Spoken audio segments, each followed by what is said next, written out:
I wanted to be a singer growing up. Growing up, I always wanted to be a baseball player. I wanted to be a veterinarian. I legitimately remember saying, famous. My family was completely against it. You have to have the mindset that you want to be better than the next person. And this is Wannabe.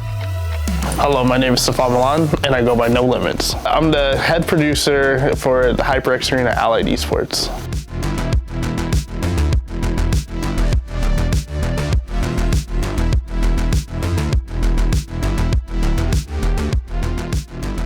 I wanted to be a pilot or a Marine Scout sniper in the military, so I did a whole bunch of years of ROTC to try to get me to that goal, but I ended up finding my dream and passion in doing production.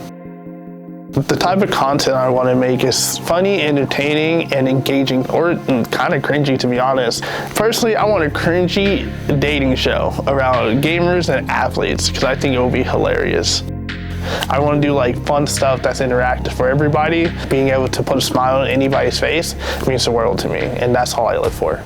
My favorite show that we've done here would probably actually be the Mr. Beast and Ninja show that we just recently did. It was pretty awesome. It was great. We had a lot of influencers here. I got to meet some of them, talk to Miss Kiff and like Tyler One and all of them. It was great.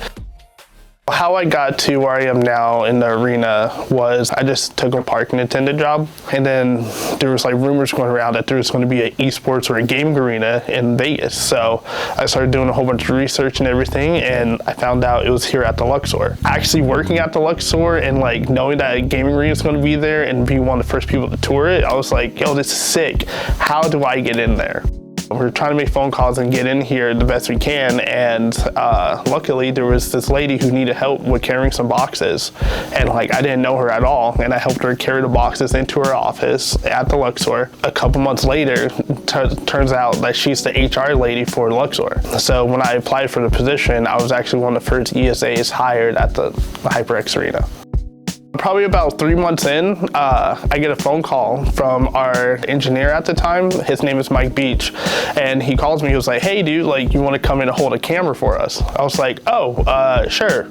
Like, why not? He was like, "Well, it's because like, you know, you're one of the tallest ESAs, and you look like you can carry a 50-pound camera on your shoulder for a couple hours." So I was like, "Oh, okay." And he was like, "Yeah, it's $50,000. Don't worry about it. Don't drop it." I was like, "Yeah, sure, I'll come do it." Next thing you know, like, they loved me and everything, so they brought me over to their side. It was like a whole number of tournaments and stuff I got to work on and be a cameraman for it.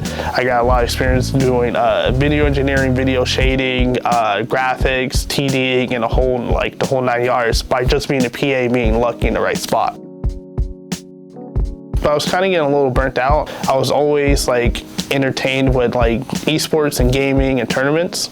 So I swapped over from production to going to the esports team and being one of their TOs, tournament operators. Basically, COVID hit a couple years ago. So right when COVID hit, the whole arena shut down like every other business did. We moved everything out of the arena into Kevin Forsham's house, our now esports manager. When we moved into his house, we call it the QCC, or the Quarantine Command Center. I moved out of my house. Our engineer at the time, Carter, moved out of his house. Gerard moved out, Ron Paul, and we were all just in Kevin's living room, just like living there. It was a really good experience for the couple months that we were living in this house, running probably like 7 tournaments a day. We got to do stuff for the soccer league, and we did a whole number of tournaments straight from the living room, and it was high production value, just like we were doing it here at the arena. I got offered the position to be one of the producers, or the head producer, for Allied Esports and HyperX Arena, and I don't know why, but it just spoke to me, and I was just like, I have to take this because it gives me all the creative freedom that I wanted, and I get to work on all the stuff that I love and enjoy.